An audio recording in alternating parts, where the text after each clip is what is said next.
नमस्कार, आदाब, सत श्री अकाल, जय भीम, जोहार। मेरा नाम है नवीन कुमार।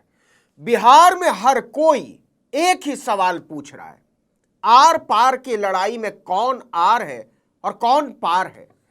जनता की नजरों में किसको मिलेगा किनारा और किसको मिलता मझधार है। देखिए, बिहार में पहले चरण का चुनाव प्रचार समाप्त हो चुका है और इसी के साथ समाप्त हो गया है मतदाताओं के बीच सारा कंफ्यूजन।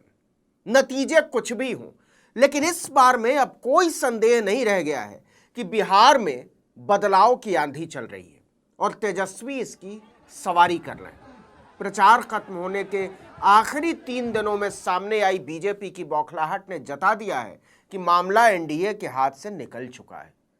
अगर ऐसा नहीं होता तो प्रधानमंत्री मोदी को इतना अनर्गल प्रलाप नहीं करना पड़ता, अमित शाह को बार बार 10,000 के घूस की याद दिलानी नहीं पड़ती, उत्तर प्रदेश के मुख्यमंत्री योगी आदित्यनाथ को हिंदू मुसलमान का नैरेटिव छोड़कर पप्पू अप्पू टप्पू पर नहीं उतरना पड़ता। तेजस्वी ने मोदी और शाह की जोड़ी को पानी पिला दिया। ऐसे ही नहीं, प्रधानमंत्री मोदी क से कट्टा का ककहरा पढ़ रहे हैं। वो जानते हैं कि इस बार क से करारा जवाब मिलने वाला है। पहले चरण की वोटिंग से पहले यह साफ हो गया है कि इस वक्त बिहार में 3 तरह की ताकतें काम कर रही है। सुनिएगा, पहला तो है आरजेडी के नेतृत्व वाला महागठबंधन, तेजस्वी पर एक मत होकर मुहर लगाने वाला, मुद्दों से भटके बिना जातीय समीकरणों को साधने वाला। दूसरी ताकत है मोदी और शाह वाली बीजेपी के साथ जेडीयू का एक धड़ा। इसमें मोदी के हनुमान चिराग पासवान भी हैं, लेकिन पहले फेज की वोटिंग से पहले ही उनकी हवा टाइट है। नीतीश ने उनका पक्का वाला आयुर्वेदिक इलाज कर दिया है। 2020 की सारी कसर इस बार निकाल कर छोड़ेंगे लगता है। तीसरी ताकत है नीतीश के समर्थन वाला एनडीए का एक गुट। इस बात में अब कोई शक नहीं रह गया है कि एनडीए इस बार के चुनाव से पहले ही टूट चुका है। इसमें नीतीश के साथ उपेंद्र कुशवाहा और जीतन राम मांझी को भी जोड़ लीजिए। ललन सिंह के बगावती तेवर यह बताने के लिए काफी हैं कि जेडीयू का एक धड़ा, जिसमें ललन सिंह, संजय झा और विजय कुमार चौधरी जैसे नेता शामिल हैं, वो बीजेपी के लिए बैटिंग कर रहे हैं। नीतीश के समर्थन वाला जेडीयू का एक गुट अलग से काम कर रहा है। इस गुट में नीतीश के करीबी जेडीयू नेताओं की टोली है। जीतन राम मांझी जैसे दलित नेता हैं जो नीतीश पर ज्यादा भरोसा करते हैं। उपेंद्र कुशवाहा जैसे पिछड़ी जाति से आने वाले नेता हैं जो नीतीश के पुराने वफादार रहे हैं। महागठबंधन एक है, लेकिन पहले फेज की वोटिंग से पहले ही एनडीए में टूट जगजाहिर हो गई है और इसका सीधा फायदा महागठबंधन को मिलने जा रहा है। तो क्या हमरा दोसर जात नहीं थे, हम लोग को नहीं दिए तो कैसे आखिर जीते कैसे। लेकिन यह विचार है कि कुछ दिन अब बूढ़ा हो गए, कुछ दिन बदल के देखिए सरकार 5 साल में क्या हो जाता है। आप कह रहे हैं कि सिर्फ जाति की वजह से वोट नहीं पड़ा? वजह से नहीं सर, काम के वजह से। मोदी और शाह बिहार को भाप ही नहीं पाए। सच ये है, उन्हें लगा कि नीतीश कुमार बीमार हैं, वो चला नहीं सकते, राजनीति को चाले नहीं चल सकते। बीजेपी के चतुर चाणक्य इस भ्रम में पड़ गए कि नीतीश कुमार को किनारे लगाकर वो जेडीयू नेताओं को जैसे चाहे वैसे हाँक ले जाएंगे। उन्होंने लालू यादव को राजनीति का डूबता सितारा मानने की भूल की, यह दूसरी भूल थी। लेकिन नीतीश और लालू भाजपा के चाणक्यों को हरियाली दिखाते रह गए और मोदी शाह की बुद्धि हरी हो गई। अब वो सारा जोर लगाकर भी बिहार में बीजेपी को उबार नहीं सकते, चाहे वो क से कट्टा और क से क्रूरता वाली कितनी भी तुकबंदी कर लें। बिहार ने बीजेपी की ताक दिनादिन करने का मन बना लिया। नीतीश जी खास के मुसलमानों के लिए पहले बेहतर थे और अभी बेहतर नहीं है, इसलिए कि वो जो है वक्फ बोर्ड के चक्कर में अगर वो वोट नहीं देते तेजस्वी को वोट नहीं पड़ता, टोटल वोट जो है उन्हीं को पड़ता है। वक्फ बोर्ड पे जो उन्होंने सरकार का समर्थन किया इसलिए मुस्लिम नाराज है, इसलिए इसी से नाराज। और एक बात मोटे तौर पर नरेंद्र मोदी को समझ लेनी चाहिए, और हो सकता है समझ भी ली हो, कि वो बिहार को राजनीति नहीं सिखा सकते। उनके सबसे बड़े चाणक्य अमित शाह को ही बिहार की जनता न 3 में मानती है न 13 में, और न उनमें बिहार को समझने की समझ है। इनके दुलारे चिराग पासवान हवा हवाई है। माथे पर 4 इंची लाल तिलक और कलाई में 8 इंची का कलावा बांधकर जब वो जात पात की राजनीति से ऊपर उठने की बात करते हैं तो सबसे ज्यादा दलितों का दिल ही जलता है। मुख्यमंत्री बनने की महत्वाकांक्षा ने उन्हें सबसे पहले दलितों से ही दूर कर दिया।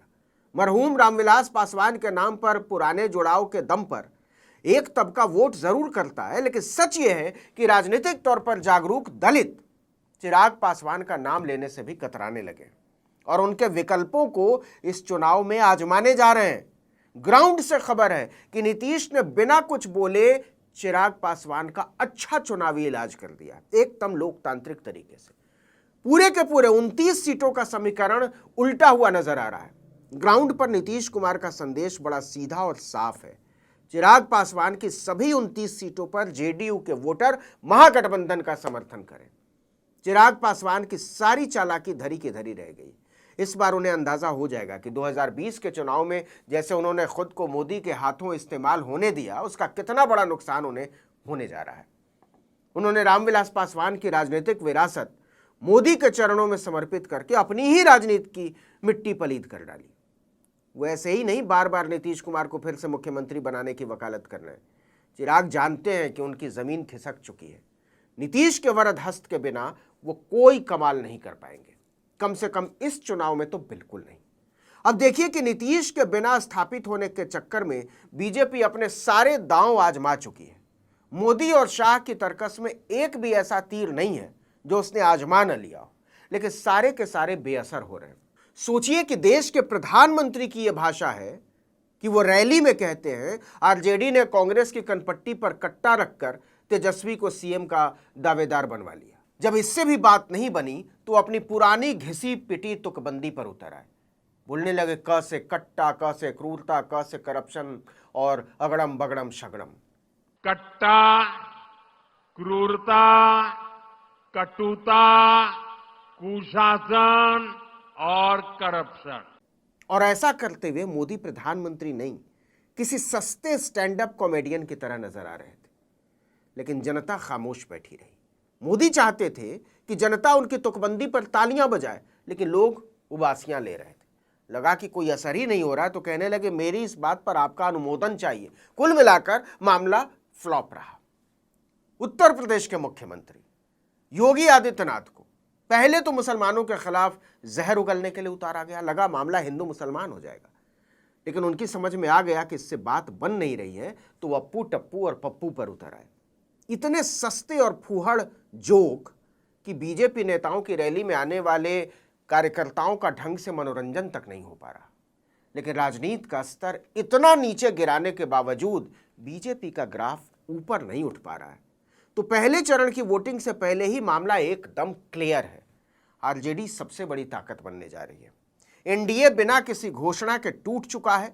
नीतीश कुमार अब अंदर ही अंदर चाहते हैं कि अगर हम नहीं तो तेजस्वी को बिहार के मुख्यमंत्री की कुर्सी मिल जाए। लालू यादव ने पहले चरण की वोटिंग से ठीक पहले रोड शो करके जता दिया है कि बिहार में अब भी उनकी हैसियत को दरकिनार करने की स्थिति किसी की नहीं, कम से कम मोदी और शाह की तो बिल्कुल नहीं। राहुल ने बेगूसराय में पानी में छलांग मारकर करीब करीब महागठबंधन की बैतरणी पार लगाने का ऐलान कर दिया है। और मोदी शाह को पता चल गया है कि बिहार को समझना सबके वश की बात नहीं है। इस वीडियो में इतना ही, लेकिन अगर आपने आर्टिकल 19 इंडिया को अब तक सब्सक्राइब नहीं किया है तो फौरन कर लीजिए।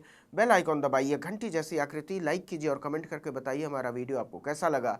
हमारा ट्विटर हैंडल है article19_India और मेरा ट्विटर हैंडल नवीन जर्नलिस्ट। नमस्कार।